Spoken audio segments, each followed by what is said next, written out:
नमस्कार प्रेक्षकांनो, घरोघरी मातीच्या चुली या मालिकेच्या येणाऱ्या भागामध्ये जबरदस्त असा ट्विस्ट येणार आहे. तर प्रेक्षकांनो, जानकीला जामीन मंजूर झालेला असतो. जानकी स्वतःच्या घरी आलेली असते आणि देवाजवळ प्रार्थना करत असते. ती म्हणत असते की देवा, लवकरात लवकर मला माझी आई सापडू दे. इतक्या वर्षानंतर मला माझी आई सापडली होती. आता तिला माझ्यापासून दूर होऊ देऊ नका. जिथे कुठे असेल तिथे सुखरूप असू दे आणि लवकरच मला कुठला तरी संकेत मिळू दे की माझी आई कुठे आहे ते मला कळू दे आणि ती पुन्हा माझ्या आयुष्यामध्ये येऊ दे. असं आता जानकीचं देवाजवळ म्हणणं असतं. तिची प्रार्थना असते आणि तेव्हाच इथे देवाने आशीर्वाद दिलेला असतो जानकीला. जेव्हा इथे जानकी एंटरप्राइजेसच्या गोडाऊनमधून इथे काही सॅम्पल आलेले असतात चेकिंगसाठी, तेव्हा ते एका बॉक्समध्ये जानकीला आपल्या आईच्या बांगडीचा तुकडा सापडतो आणि त्याच्यावरून जानकीला कळतं की माझी आई ही जानकी एंटरप्राइजेस याचं जे गोडाऊन आहे त्या ठिकाणी माझी आई आहे. म्हणून तर याच्यामध्ये माझ्या आईच्या बांगडीचा तुकडा आहे. तेव्हा इथे प्रेक्षकांनो, जानकी आपल्या आईला त्या ठिकाणी आता शोधायला जाते आणि तिथेच माय लेकींची पुन्हा एकदा भेट झालेली असते. तर इथे माय लेकींची भेट झाल्यानंतर इथे ऐश्वर्याचं कारस्थान आता जानकीने उघडं पाडलेलं असतं. आपल्या आईला किडनॅप करणारी ऐश्वर्याच आहे हे आता जानकीला कळल्यानंतर जानकीने ऐश्वर्याला तिच्या गुन्ह्याची शिक्षा मिळवून देणारच अशी आता शपथ घेतलेली असते. तर प्रेक्षकांनो, येणाऱ्या भागामध्ये इथे जानकीने एका बांगडीच्या तुकड्यावरून आपल्या आईला शोधून काढत इथे सगळ्यांसमोर हे सिद्ध केलेलं असतं की तिने आपल्या आईचा खून केलेला नाही आहे, तर तिच्यावरती ऐश्वर्याने खोटे आरोप केलेले आहेत.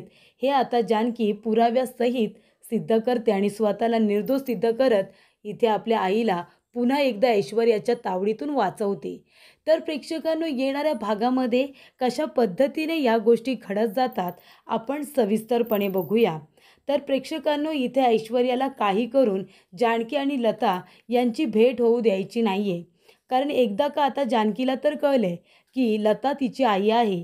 मग जानकी आपल्या आईला घरी घेऊन येईल आणि मग लता आपल्या मुलीला वाचवण्यासाठी आणि आपल्या मुलीला सगळ्यांच्या नजरेतून निर्दोष सिद्ध करण्यासाठी, कारण इथे लताच्या मदतीनेच ऐश्वर्याने जानकीवरती नको नको ते आरोप केलेत. जानकीला सगळ्यांच्या नजरेतून पाडण्याचा प्रयत्न केला आहे. खास करून सुमित्राच्या नजरेतून पाडण्याचा प्रयत्न केला आहे. सुमित्रा इथे आता ऐश्वर्याच्या सांगण्यावरून जानकीवरती संशय घ्यायला लागली. त्यामुळे ही गोष्ट आता लताच्या लक्षात येते आणि म्हणूनच लता ऐश्वर्याचं कारस्थान संपूर्ण रणदिवे कुटुंबाला सांगणार. हे ऐश्वर्याला माहिती असतं. आपल्या मुलीला निर्दोष सिद्ध करण्यासाठी लताबाई माझं कारस्थान सांगणार, मग मी या लतालाच गायब करते. आणि आता लताला तर मी गायब केलं आहे, पण आता तिच्याच खुनाच्या आरोपाखाली जानकीलासुद्धा अडकवते, म्हणजे ऐश्वर्याचा बदला पूर्ण होईल असं तिचं म्हणणं असतं. म्हणूनच इथे ऐश्वर्याने लताला किडनॅप केलं आहे आणि तिच्या खोट्या खुनाचा आरोप जानकीवरती केला आहे. म्हणजे जानकी जेलमध्ये जाईल आणि मग लता सापडलीच नाही की इथे जानकीचा गुन्हा जो आहे तो सिद्ध होईल आणि जानकीला जन्मठेपेची किंवा कितीतरी वर्षांची शिक्षा होईल. तोपर्यंत जानकी काही घरी येणार नाही आणि इतक्या वर्षानंतर तिला आईचं जे सुख मिळणार होतं ते सुद्धा ऐश्वर्याला जानकीकडून ओरबाडून घ्यायचं होतं. कारण जानकीला कुणाच्याही मायेचं सुख मिळता कामा नये असं ऐश्वर्याचं प्लॅनिंग असतं. आणि म्हणूनच इथे जानकीला तिच्या आईचं प्रेम न मिळवून देण्यासाठी तिने लताला किडनॅप करून ठेवलेलं असतं आणि तिच्याच खोट्या खुनाच्या आरोपाखाली जानकीला जेलमध्ये पाठवलेलं असतं. असा ऐश्वर्याचा डाव असतो. कारण तिचं कारस्थान, तिने जे गुन्हे केलेत, तिचं जे कारस्थान आहे, जे लताच्या मदतीने तिने सगळा पार्वतीचा ड्रामा घरामध्ये घडून आणलेला असतो, तो सुमित्राच्या बाकीच्या रणदिवे कुटुंबाच्या लक्षात येऊ नये यासाठी ऐश्वर्याने माय लेकींना वेगळं केले. आणि जानकीला हे सगळं माहिती आहे, लतालासुद्धा माहिती आहे, पण आता घरातल्या लोकांना सांगायचं कसं? त्यांच्यासमोर सांगण्यासाठी पुरावे हवेत. कारण जेव्हा जेव्हा जानकी ऐश्वर्याचं नाव घेते तेव्हा तेव्हा ऐश्वर्या कांगावा करते आणि माझ्या आई माझ्या पाठीशी आहेत म्हणजे सुमित्रा असं एकच गाणं म्हणते. मग सुमित्राला काय वाटतं, माझी सून ऐश्वर्या ही बरोबर आहे आणि जानकी चुकीची आहे. पण प्रेक्षकांनो, खोट्याचं खोटंच. कधी ना कधीतरी समोर येतंच आणि सत्य कितीही लपवण्याचा प्रयत्न केला ना तरीसुद्धा ते लपून राहत नाही. या ना त्या मार्गाने सत्य हे समोर येतंच आणि ऐश्वर्याच्या बाबतीतसुद्धा काहीसं तेच होणार आहे प्रेक्षकांनो. शेवटीला काय, जानकी आता जेलमध्ये गेली आहे, पण तिला बाहेर काढण्यासाठी सौमित्र, ऋषिकेश, अवंतिका जीवाचं रान करतायत. कारण त्या सगळ्यांना माहिती आहे जानकी कधीच खोटं बोलत नाही आणि जानकी एखाद्याचा खून स्वतःच्या स्वार्थासाठी कधीच घेऊ शकत नाही. त्यामुळे प्रेक्षकांनो, इथे आता ऐश्वर्या लताला म्हणत असते की चल, आता तुझं नाटक संपलं, आता तुझी गरज नाही आहे. आता माशी कशी दुधामध्ये पडलेली माशी आपण अलगद उचलून अशी बाजूला फेकून देतो, तसंच मी तुझ्याबरोबर करणार आहे. माझं नाटक आता व्यवस्थित तू पार पाडलंस, आता तुझी मला गरज नाही आहे. आता तुझ्या मुलीला आहे ना, तुझ्या खुनाच्या आरोपाखाली तडफडून तडफडून तिला मारून टाकेन आणि तुझंसुद्धा आयुष्य आता संपल्यास जमाय. तुला 2 दिवस ठेवते, आनंदाची बातमी देते तुला की जानकीला जन्मठेपेची शिक्षा झाली किंवा फाशीची शिक्षा झाली. ही आनंदाची बातमी मी तुला देईन. मग तुलासुद्धा मारायला मी मोकळी. बरोबर की नाही? म्हणजे दोघींकडून बदला माझा पूर्ण होईल. तेव्हा प्रेक्षकांनो, इथे आता ऐश्वर्याने सांगितलेलं असतं तिच्या माणसांना, या म्हातारीवरती लक्ष ठेवा. ही म्हातारी तुमच्या हातातून जर निसटली ना तर तुमचं काही खरं नाही आहे. काय गं हे लताबाई, आता अजिबात मला धोका द्यायचा नाही. कारण तुझं आता काम संपलं आहे, त्याच्यामुळे तुला 2 दिवस इथेच राहायचं आहे. माझी माणसं आहेतच तुझ्यावरती लक्ष ठेवायला. आणि एकदा का तुझ्या लेकीला शिक्षा झाली की मग तुला ती आनंदाची बातमी दिली की मग तूसुद्धा इथे आनंदाने तुझ्या लेकीकडे जायला मोकळी. मग तर चालेल ना? तुला काहीतरी माहिती मिळणार आहे तुझ्या मुलीबाबत. मग तोपर्यंत थोडं धीर धर. कळलं का तुला? तेव्हा प्रेक्षकांनो, इथे लता म्हणत असते, ऐश्वर्या असं नको करू गं. मी आयुष्यभर तुझी चाकरी करायला तयार आहे, पण माझ्या लेकीला माझ्या खोट्या खुनाच्या आरोपाखाली नको अडकवू. हवं तर तुझं कारस्थान मी कुणालाही सांगणार नाही, पण माझ्या लेकीला सोड गं. तेव्हा ऐश्वर्या म्हणते, अजिबात तसं होणार नाही. आणि प्रेक्षकांनो, कोर्टामध्ये केस उभी राहिलेली असते. इथे आता विरोधी पक्षातले जे सरकारी वकील आहेत ते आता बाजू मांडत असतात. म्हणत असतात की जानकी रणदिवे यांनी पार्वती रणदिवे यांचा खून केलेला आहे. तेव्हा जानकी म्हणत असते की नाही, मी त्यांचा खून केलेला नाही आहे, ते पार्वती आई नाही आहेत, हे सिद्ध झालं आहे. तेव्हा इथे वकील म्हणतात, ठीक आहे, मग जर त्या पार्वती नाही आहेत हे सिद्ध झालं आहे तर तुम्ही लता कारखानीस यांचा तर खून केलं हे मान्य करता ना? कारण तुम्हीच त्यांना घरामध्ये घेऊन आला होता.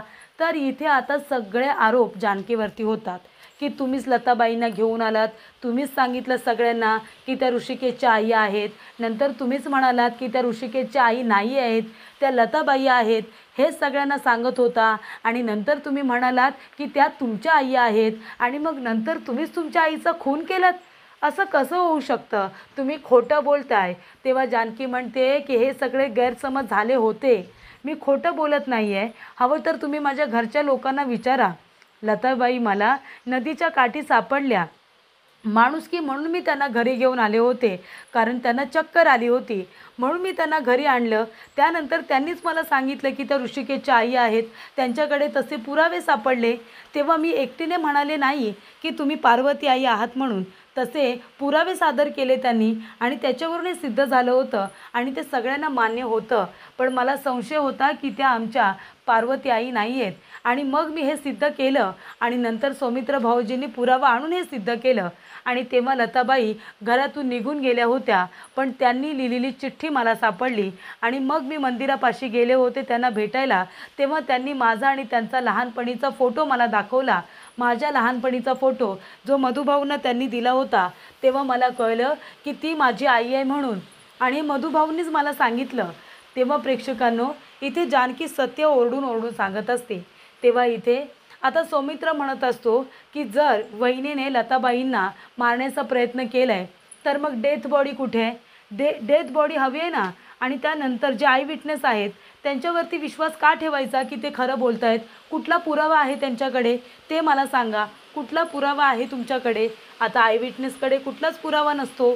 त्यानंतर प्रेक्षकांनो, अजून एक महत्त्वाची गोष्ट म्हणजे मधुभाऊ तिथे येतात. मधुभाऊ स्टेटमेंट देतात, ते साक्ष देतात की इथे जी आता लता कारखानीस आहे आणि तिचा फोटो दाखवला जातो मधुभाऊंना. ते म्हणतात की हो, ही लता कारखानी जो तुम्ही फोटो मला आता दाखवला ही जानकीची आईच आहे. कारण एकदा दोनदा त्या मला भेटायलासुद्धा आश्रमामध्ये आल्या होत्या. तेव्हा जानकीचं लग्न झालं होतं आणि मी त्यांना सांगितलं होतं की जानकी एका चांगल्या घरामध्ये लग्न करून गेले, तिचा नवरा खूप चांगला आहे असं मीच तुझ्या आईला सांगितलं होतं. असं इकडे आता मधुभाऊ जेव्हा स्टेटमेंट देतात तेव्हा हे सिद्ध होतं की लता ही जानकीची आई आहे. त्यामुळे मग स्वतःचीच मुलगी आपल्या आईला कसं काय मारू शकते? त्याच्यामुळे डेथ बॉडी नाही आहे, आई विटनेसवरती विश्वास का ठेवावा? तिच्याकडे कुठलाही पुरावा नाही आहे, हे आता सौमित्राने सिद्ध केलेलं असतं. त्यानंतर प्रेक्षकांनो, इथे जानकीला आता जामीन मंजूर झालेला असतो. जामीन मंजूर झाल्यानंतर जानकी घरी येते आणि देवाजवळ प्रार्थना करत असते. ती म्हणत असते की देवा, माझी आई जिथे कुठे आहे ती लवकरात लवकर मला सापडू दे, मला माझी आई हवे. इतक्या दिवसानंतर, इतक्या वर्षानंतर मला माझी आई मिळाली आहे, तिचं सुख मला आता लाभू दे, तिची माया मला हवी आहे, असं आता जानकी म्हणत असते. त्यानंतर प्रेक्षकांनो, शेवटीला देवाने जानकीचं ऐकलेलं असतं. देवाने इथे आता एका लेकीची आणि आईची दोघांची प्रार्थना ऐकलेली असते आणि इथे आता जानकीला संकेत दिलेला असतो की लताबाई कुठे आहेत. जेव्हा इथे जानकी देवाजवळ आपल्या आईच्या सुखासाठी प्रार्थना करत असते तेवढ्यातच इथे डोरबेलचा आवाज येतो. जानकी येऊन दरवाजा उघडते तेव्हा इथे आता गोडाऊनमधून काही सॅम्पलचे बॉक्स आलेले असतात. ज्या गोडाऊनमध्ये आता पार्वतीला, लताला ठेवलेलं असतं त्या ठिकाणी आता काही लोक गेलेले असतात.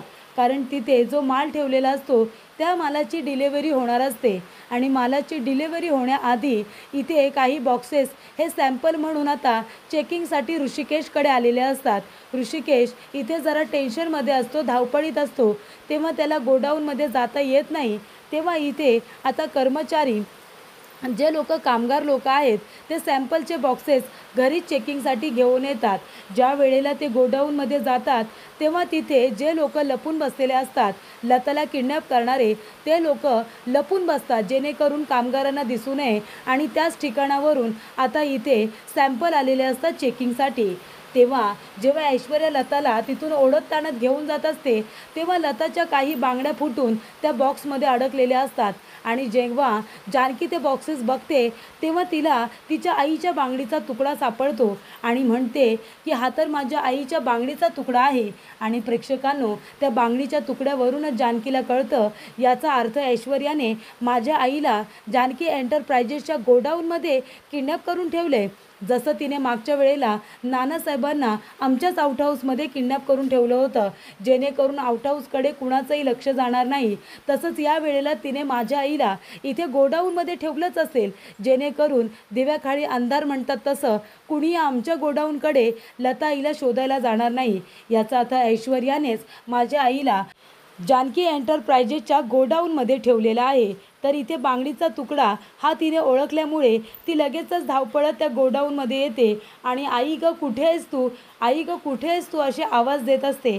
तेव्हा इथे आपल्या लेकीचा आवाज ऐकल्यानंतर लतासुद्धा तडफडायला लागते. ती इथे ओ देऊ शकत नसते, तिला हाक मारल्यानंतर तिला आवाज देऊ शकत नसते कारण तिचं तोंड बांधून ठेवलेलं असतं. पण ती इथे असं बोलत असते, बोलण्याचा प्रयत्न करत असते. पण इथे आता तिचा हा हळू आवाज जानकीपर्यंत कसं काय पोचणार? तेव्हा जानकीचं लक्ष वेधून घेण्यासाठी लताबाई तिथल्याच एका बॉक्सला टक्कर मारते आणि ते बॉक्सेस पाडते. तेव्हा प्रेक्षकांनो, इथे आता जानकी आपल्या आईला बघते आणि म्हणते आई, आणि धावत पळत तिच्याकडे येत असते. आणि प्रेक्षकांनो, शेवटीला इथे माय लेकींची भेट ही झालेली असते. देवाने आशीर्वाद दिलेला असतो आणि तो बांगडीच्या तुकड्यावरूनच इथे आता जानकी तिथपर्यंत पोचलेली असते. तेव्हा जानकी आपल्या आईला जाऊन भेटणार तेव्हा काही गुंड लोक तिला अडवण्याचा प्रयत्न करतात. तेच लोक जे इथे लतावरती लक्ष ठेवायला असतात. जानकी तिथून एक काठी घेते आणि आता ती रौद्र रूप धारण करत त्या लोकांना मारते. खूपच जास्त मारते त्या लोकांना, त्यांना तिथे सळो की पळो करून सोडते आणि शेवटीला आपल्या आईला सोडवते. लताच्या तोंडाला असलेली पट्टी ती बाजूला करते आणि जेव्हा जानकी आपल्या आईला सोडवते तेव्हा दोघीजणी एकमेकांना घट्ट मिठी मारतात. दोघीही सुखरूप असतात. त्यानंतरला लता जिवंत आहे हे जेव्हा जानकीला कळतं तेव्हा जानकीच्या जीवात जीव येतो. शेवटीला नियतीने पुन्हा एकदा माय लेकींची भेट घडवून दिलेली असते आणि ऐश्वर्याचा प्लॅन हा उधळून लावलेला असतो. अशा रीतीने जानकीने आपल्या आईला पुन्हा एकदा वाचवलेलं असतं आणि इथे जानकीला आता लता सापडल्यानंतर ती आपोआपच इथे निर्दोष सिद्ध झालेली असते. अशा रीतीने जानकीने आपल्या आईला लताला वाचवत पुन्हा एकदा ऐश्वर्याला तोंडावरती पाडलेले असते.